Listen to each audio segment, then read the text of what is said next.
Community-based instruction. This lecture is going to be all about community-based instruction and how it is used in a classroom and in the community. So it's important to know that community-based instruction is a type of instruction that takes place where students would be participating as community members in their lives as adults. And it is absolutely essential that you have functional skills assessed and that you're putting children in situations where you are assessing their ability to generalize skills that you teach in the classroom into the community. We do community-based instruction for a variety of reasons. One most obvious reason is we want individuals with low incidence disabilities and particularly low levels of cognitive functioning. We want them to be able to be as independent as possible, and we want them to be able to perform life skills and meet the domains that we consider to be important, including vocational, leisure, transitional skills, functional skills. So we want to make sure that when we are saying to parents that your child is able to use currency to a certain level, that we have supplied really hardcore data as to this taking place in the actual environment. And community-based instruction gives students this hands-on approach that we so desperately need, because probably one of the biggest issues within the population is the ability for them to take skills that they've learned in one environment, aka the self-contained classroom or a classroom, and transfer it and be successful using the skills in the actual setting. There's a big issue with generalization and maintenance of skills with the population. So I may be able to say to a parent that your child is able to use currency with 85% accuracy in my classroom, but if I don't do community-based instruction, I don't know how that percentage generalizes itself into the actual setting. It also helps to give our kids more observation of different vocations that we can then come back to the classroom and talk about. When I'm talking to children about jobs that they may have and they talk about working in food service or working in retail, when we go into the community, we can really look at those jobs and look at what they really do in those areas of vocation. And then the other really interesting thing that comes out of CBI that I really have just come to recently is that it educates a community. So when I bring the students into their own community, and we are in grocery stores that they are visiting on a weekly basis with their parents, and hopefully will be visiting on their own, the people at the grocery store are watching the way I am interacting with the students and learning from me. That's really valuable. And if you look at urban environments where many of these children walk to their local grocery store or walk to their local bank or walk to their local post office, train station, what have you, how valuable it is for these individuals that already work in these places to see how it is appropriately done and respectfully done in the interaction. So everybody really comes out learning from the CBI. CBI should always go hand in hand with instruction in the classroom. It's really important that the kids go into the community with an understanding and have demonstrated the skills that you want them to do while in the classroom. It should be a fair assessment. It should be something akin to criterion referenced assessment, where we assess skills that we know children have learned. We know they have been given the knowledge to obtain what we want them to obtain while taking the performance assessment. CBI should be no different. The instruction component of community-based instruction is crucial in this type of instruction and type of educational programming. So, for instance, many people misconceive community-based instruction for a field trip. It's not a field trip. The biggest difference is that while some assessment might take place on field trips, it is not the overall goal of a field trip. Typically, field trips in classrooms are culminating activities, social events for kids. They usually bring a large topic together. For instance, uh, if there's a Titanic exhibit and children are learning about the Titanic in their literature and in history, a class might go to the exhibit to bring it all together. This is very different. You should come back from a good outing of community-based instruction with several grades, and those grades should directly relate to similar in-class assessments that were given weeks prior to the trip. In front of you is an example of a receipt. A classic CBI is to teach kids the social skills necessary for ordering in a restaurant, deciding what food they would like, being able to read a menu or at least identify preferred food on a menu, being able to make good eye contact and good articulation with a server, engage in socialization with peers or friends, and then when a bill comes, all of the skills that go into the currency of solving the equation for settling a bill. All of that should be done in the classroom. And for this population, it's probably going to be done weeks prior and likely will be done repeatedly over the course of several years.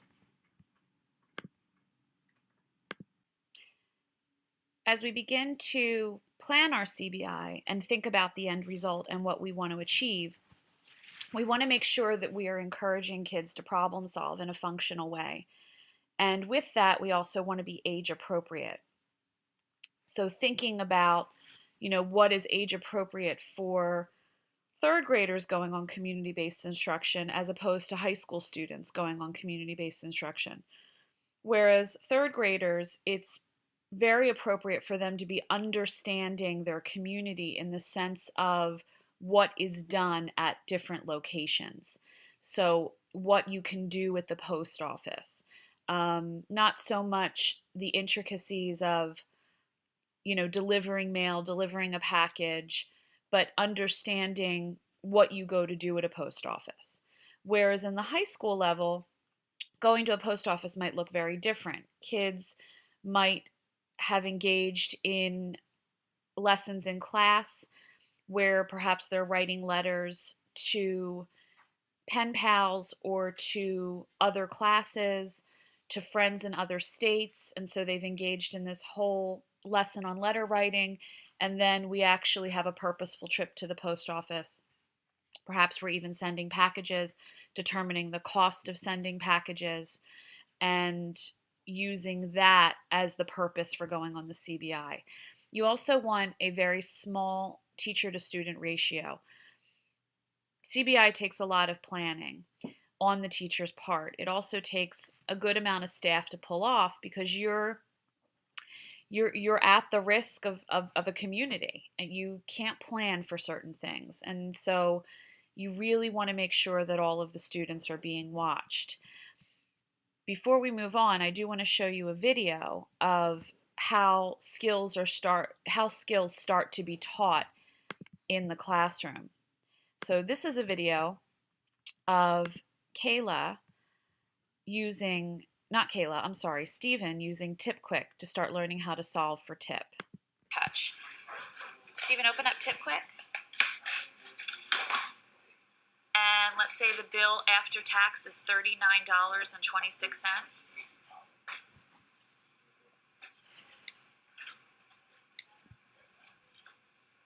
$39.26.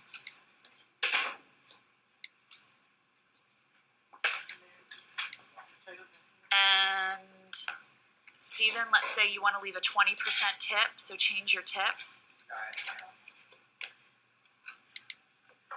Great. And let's say you want to split it between 3 people.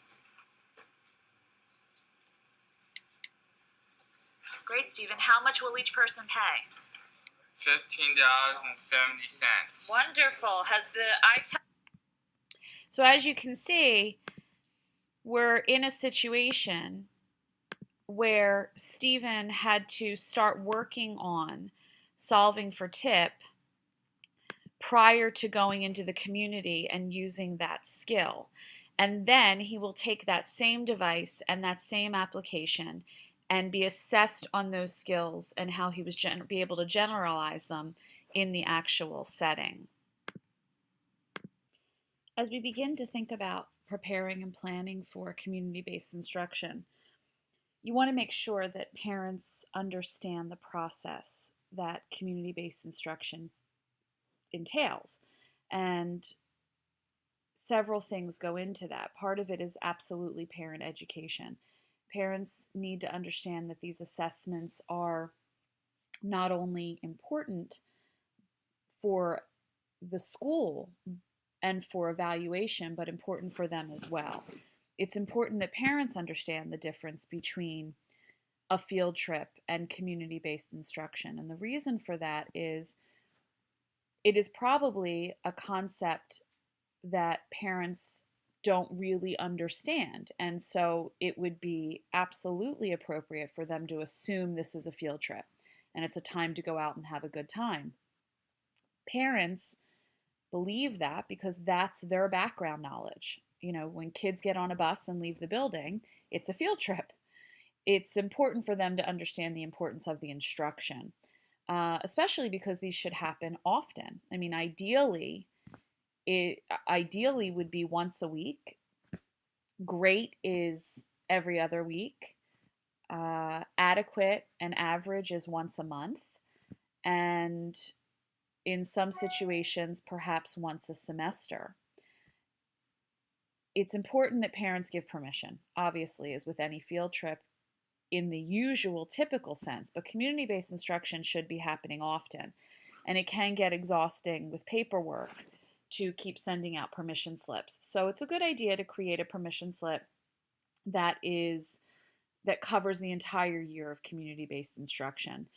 And if you look at this slide, what you can see is that it talks about the entire year. It talks about what community-based instruction will be covering. I also always put in a statement that your child will attend CBI only if it is deemed that they need to go on the CBI to truly master those skills. And the reason why I state that is because there are always kids that come in and out of the population that are borderline kids. They need a certain level of training, but quickly pick up on skills and are able to generalize immediately. And so, for instance, paying at a cash register is something that we do all the time in community-based instruction. I have kids that phase out of that skill and the need for it in CBI. And so they no longer go on those CBIs because they've mastered it. And being in school is more important than them going into the community when they've already shown repeatedly to be able to master that skill. The other thing that you want to make sure that you do is you want to have the same medical forms that the nurses have. You want emergency contacts. You want to know if there's any medicine, emergency medicine, especially sometimes you will have children that have seizures. And so you want to know the protocol if a seizure, God forbid, were to take place in the community. I say that it's best to use the one developed by your nurse and the one that goes home with those kids. And then what I do is make copies of that and always have it with me when I'm in the community so that if anything happens, I'm able to reach those emergency numbers and know the protocol of what has to take place. The other thing that I do, and this is actually going to be very similar to the assignment that you're going to be completing, which is heavily planning for community-based instruction. And you, in this unit, have to fill out this CBI planner. Let me explain the reality of it. There are many times when we go on a CBI to a location that the children have never been, that I have never scouted out as a educator. It is so important to go to these locations prior to the children going. And I'm sure you can think of the obvious reasons for that, but there will be reasons that will unfold when you go by yourself as a teacher that you would not have thought of, even about a location that you have been to multiple times. And so I use the example of when I was planning a CBI of using the train, and we have 2 children in wheelchairs as a part of our group. The goal was for the children to get on the train at one station and to get off at another station where there is a cafe at the station. They would get off, they would have lunch, we'd work on currency skills, they'd get back on the train, head back home. And so it was a CBI that was going to really handle and assess a tremendous amount of skills. So the train station that the children were going to be getting off at is a train station close to my personal home, and a train station that I have been to many, many, many times. Prior to the CBI, a friend of mine said, maybe we should go over to the train station and see how this is all going to work out for the kids. And I poo-pooed it and said, no, we're fine. I've been there a million times. I know exactly how the train station works, how we're going to get the wheelchairs around. I know the path, etc., etc. And she said, you know what, let's go, just go over. So we went over and we walked, we acted like we got off the train and we walked the route to come back up to the cafe, went into the cafe, walked ourselves back to get back on the train. And I said, see, we're fine. Everything's going to be okay. The train pulls up and the conductor is letting passengers off the train. And so my friend says to the conductor, sir, if we could just ask a quick question. I'm curious as to how wheelchairs will get on and off the train. And the conductor looked at my friend and said, you cannot get a wheelchair on and off at this location. And I immediately became shocked and I said, what do you mean? What do you mean you can't get a wheelchair off at this location? And he said, you can only get a wheelchair on and off at locations where there is a wheelchair symbol next to the train stop. And so it was something that I was not prepared for, and that if we hadn't have gone, I would have had these children on a train and 2 of them not able to get off. That was my own misconception of the process. In my mind, I'm thinking equal access for all. You should be able to get on and off at any train station you want. And what I was taught through that is why there is paratransit, that you cannot get on and off at every train station. So it's those kinds of things that are mistakes that you make when you don't plan, or could be horrible mistakes if you don't plan. That was a situation where I thought I knew everything, and I obviously didn't. I give you that mistake as a reason why you have to really go to these locations. And so how I break it up in my mind is I look at an area and I break it into sub-environments. So pieces of the larger environment where there are specific skills. The easiest one is to use the example of a grocery store. There's a million sub-environments in a grocery store. There's the entrance where you have to pick out the carts. There's the produce department and all the skills that you have to learn in the produce department. So let's say, for example, that you were using a supermarket as your location, and one of the sub-environments is the produce department. And so you see that I'm typing this in. Let's think of all the activities that you would do in a produce department. And when I mean activities, I'm saying lessons that children would have to learn to be able to be successful in this environment. And so imagine that we're walking around the produce department with this sheet and we're thinking about what the kids would have to learn. Well, right off the bat, they would have to learn that produce is weighed And so they need to learn the math to calculate weight and total price. They also need to learn about how to get the baggies off the roll, how to pick produce. So think about, like, you want to have 5 bananas and you want them to last you the week. You wouldn't pick all yellow bananas. And so teaching children that skill. They need to know how to remove items from the displays. Case in point, you don't pull the bottom apple out because all the apples will fall. They need to learn about the sprinkler system and to prepare them for the fact that water and mist may come down. This is very important for our kids who have autism and all the sensory issues that might come with that.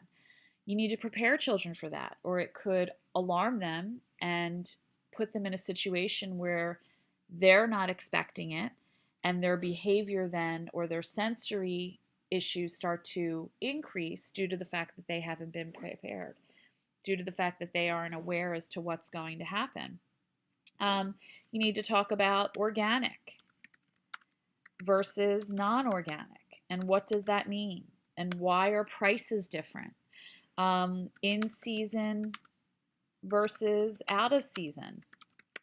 You know, what you're going to, if you really love strawberries, what you're going to pay for strawberries in season versus out of season. Many of our kids are going to be on a budget. We need to talk about price. We need to talk about, you may like this, but can you afford this? All the different kinds of specific produce. So a child says they like apples. Well, which apples do you like? And so teaching kids in the produce department to identify items they personally eat and enjoy. Also, exposure to new items. And the list, I'm sure, as you can imagine, if you were standing in that produce department, would go on and on. Another one that's just coming to my head right now is there are no aisles in the produce department. And so we say to children, you know, you're going to be in an aisle, and preparing them for that when that's not the type of situation a produce department is. So you would fill out all of the activities and lessons you would teach, and then I go into it and I say, okay, if a child has never been to the supermarket for a lesson, what are the top 3 things that we need to teach them about that sub-environment that are the first things they have to learn? And in my mind, for a produce department, the biggest things are how produce is weighed, how to pick your items,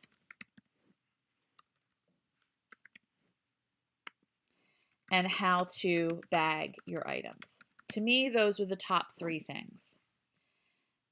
You will complete this form for the sub-environments and the amount of sub-environments listed in the rubric. And that's the first part of your assignment. This is something people ask me all the time. Is this something that you do when you plan CBIs? And my answer is yes. When I am going to a location for the first time, I absolutely take this sheet and walk around the location and look for things that are going to be either lessons or things that I need to prepare children for.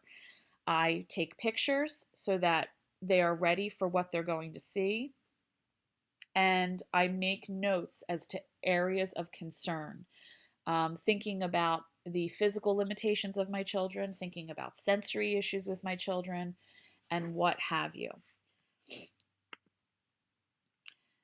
Arranging transportation obviously is a big part of this. It depending on where you work or where you will do this, you could be walking, you could be taking public transportation, you could be taking school buses. You could have access to vans that you're certified to drive. It all depends. I always alert parents to what they are going, what skills their children are going to be taught. And one of the ways that I do this is I send home, and I'm going to show you exactly something that I send home.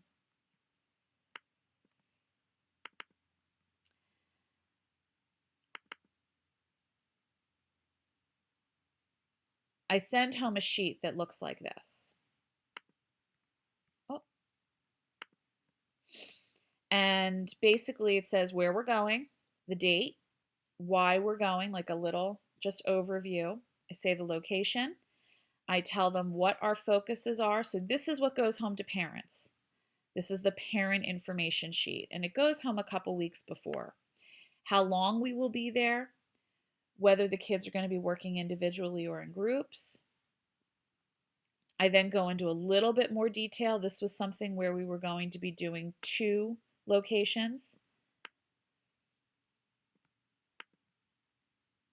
I tell the parents the skills that are being addressed. So budgeting, counting, reading a menu, articulating an order, and the different math skills that are involved.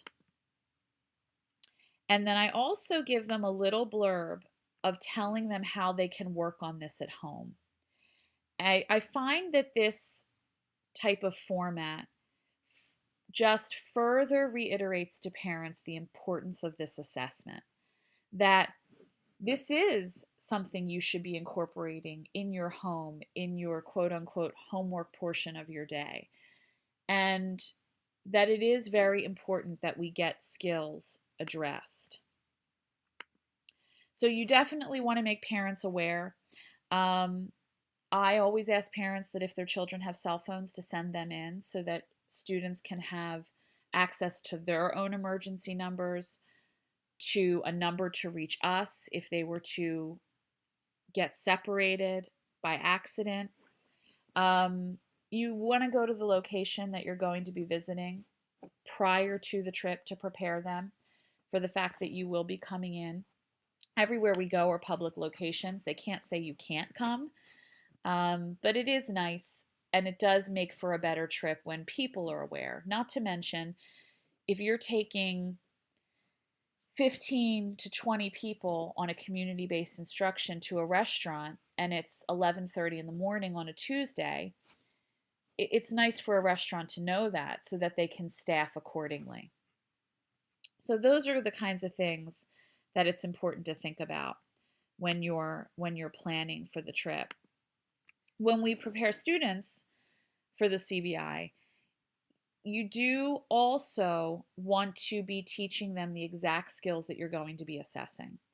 So, language that you want them to use. If there's any menus, that you give them prior ability to go over those menus. Now, with so many things online, most menus are posted online. And so that kids can look through it and practice the skills of figuring out what they want to eat. Maps that you're going to be using, pictures to show them what locations are going to be looking like. All of these are really good ideas when thinking about how to get students ready. And it goes without saying that you're going to be using the skills and the content on the CBI that you're going to be using in the classroom. And so if you see back here, I go into my math folder, and this was a checklist that I developed of how the kids were going to be graded on calculating tip down to, and this is just so that you can understand, the checklist is repeated several times. This is the part of it. So when the bill comes, the student is able to calculate tip and total, round total up, and use the application. Based on the amount in the wallet, student is able to calculate how much change will be given back, if any. Student says either, can I have back $2 please, or keep the change. And so the kids were shown this rubric and they practiced going through those skills for 2 to 3 weeks before we went. That's very important. As we've been using tons of technology and technology that everybody's using, smartphones, iPads, iPhones, it's important for kids to understand that if you're going to be using technological devices in the community, that they understand in the classroom what you're going to be assessing them on in the community. Right now, I'm a big proponent of iDevices because not only are they wonderful for our kids, but they're very normalizing in that everybody has them. And it's the first device that has truly been groundbreaking for our kids, and at the same time is not a device that looks any different than other people. And on a little side note, there's tons of grants out there to get these devices into your classroom. So if you feel like your district or your building doesn't have the budget to help you get this initiative started, it's a good idea to look into grants. Apple themselves gives a ton of education grants. On the day of the CBI, you want to make sure that you pack your medical forms, a first aid kit, that you have any cell phone numbers of the kids that have cell phones with them. I always bring some sort of video recording device because that's how I get a lot of data. And you want to make sure that everybody on your staff, assistants, what have you, has the data collection sheets that you're going to be using to collect data. So if you look back into my CBI file, as soon as I get to it, you can see right here is an example of the type of data collection sheet that all of my staff gets. I assign staff to certain kids, and here's the skills that the kids will be graded on. I suggest using a very easy grading skill. I grade on a base of 0 to 5. 5 means you required no adult prompts to achieve the task. 4 is you needed 1 prompt. 3 is you needed 2 prompts. A score of 2 means you needed 3 prompts. A score of 1 means you needed 4 prompts. And a score of 0 means that you needed more than 4 prompts. Everybody understands that, and so now you can break that down into percentages. Obviously, 5 is 100, 4 is 80%, so on and so on. So I can get very clear scores with everybody focusing on certain students. It's really important that you have some sort of data collection sheet. And in addition to the fact that I couldn't do this without some sort of video recording, because I forget a lot of things. And I want to be able to see what's going on. I also want to show the kids what they look like when we are in the community so they can understand socially how they're looking. And just furthermore, how it's so important to assess. It's important that you relay those grades to parents and that parents understand the difference between what was going on in the classroom and those same skills being generalized in the community. I do want to show you, in addition to here's some different rating scales for CBI. This is a actual marketed, prescribed way to collect data. It's an actual program, curriculum program. But I do want to show you some videos of CBI taking place. So this is a video where we were working on paying for items at a somewhat fast food restaurant, and the goal was being able to clearly state your order. We don't have Sprite, we have lemon lime soda. Is that okay? Yeah, it's like this. Okay, tell her.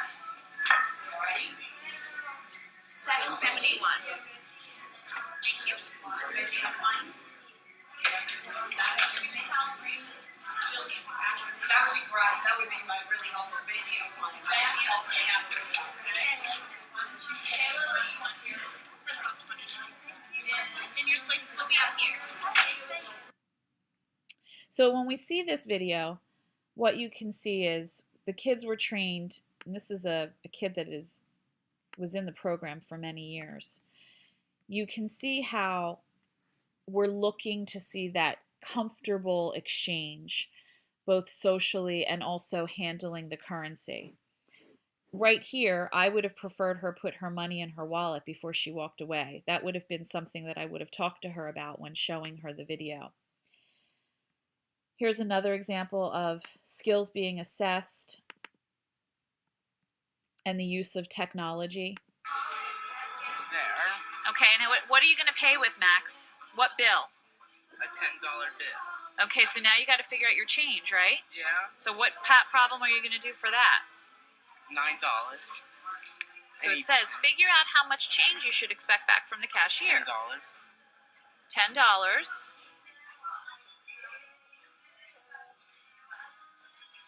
Minus what? 9. 9 what? $50. Good job. Good job finding that.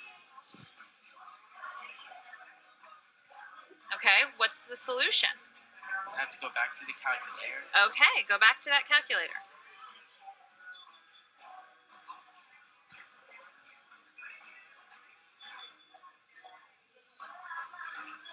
$0.46. How much change did you expect back? 46. 46 what? Cents. Good job. So this was a situation where the children had everything they needed on their iPads. They had the worksheet that they were solving, different equations.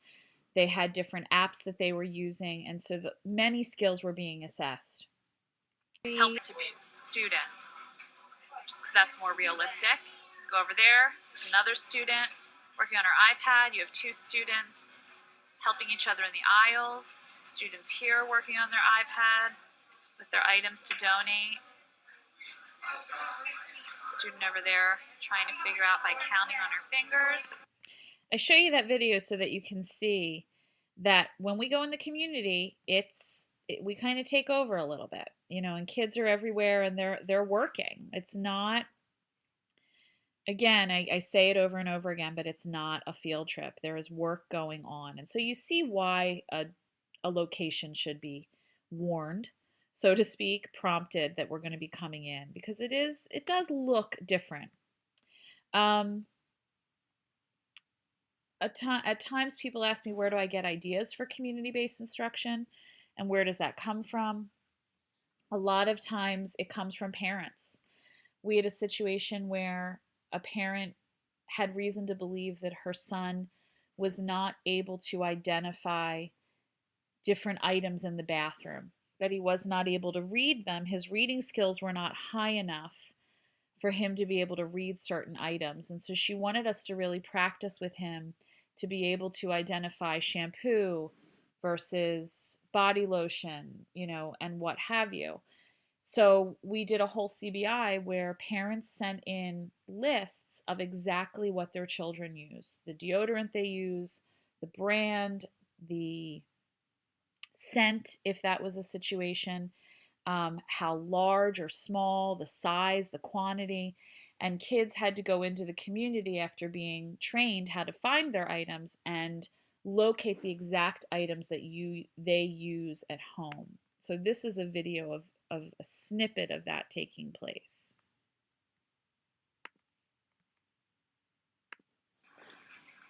All right, you're looking for Dove for men. So look for men. Look for the word men. Men.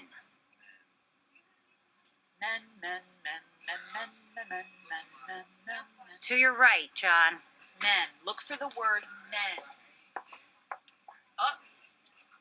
Okay, but is that a bar of soap? So find a bar of soap. There. There you go. No, wait.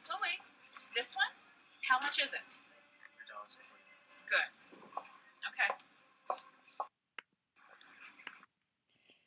So there's a situation where a CBI came from something that a parent was really looking to achieve in the home.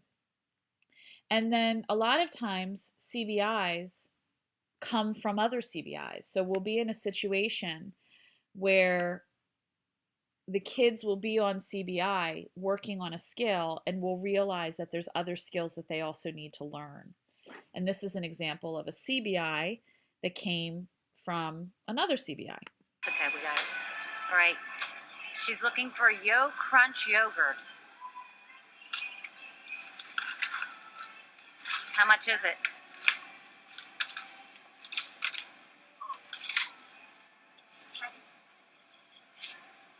$10 for what? Okay, do you have any idea how much that breaks down to each? $5. So as you can see, the children, while they were supposed to be finding items that they used or ate in their home, and they had to find out how much those items were, we realized that we had never taught the kids how to solve this type of math problem. 10 for 5, 2 for 8, 2 for 10, all of those things we had never taught the kids. So here was a situation where they had to find the price of something, but were faced with a skill that we had not taught them. So the next CBI that we went on was an entire CBI based on finding the unit price, or the price for one item, when you're faced with situations like this. And so tons of times CBIs will evolve out of each other, which is natural. It's how life works, and very, very functional. Just to wrap this up, thinking about when you're going on community-based instruction and the purpose of community-based instruction, I just want you to always think about CBI as a way to assess children's ability to generalize skills that you've taught in the classroom into the actual environment. And think about your own classroom and how you can set up situations in your classroom to complement what you're going to do in the community. I think you'll enjoy this assignment, and I hope that if you are either working with this population or at one time in your future going to be working with the population, if you don't have community-based instruction available to you, that you are greatly advocating to get an element of it into your daily practice.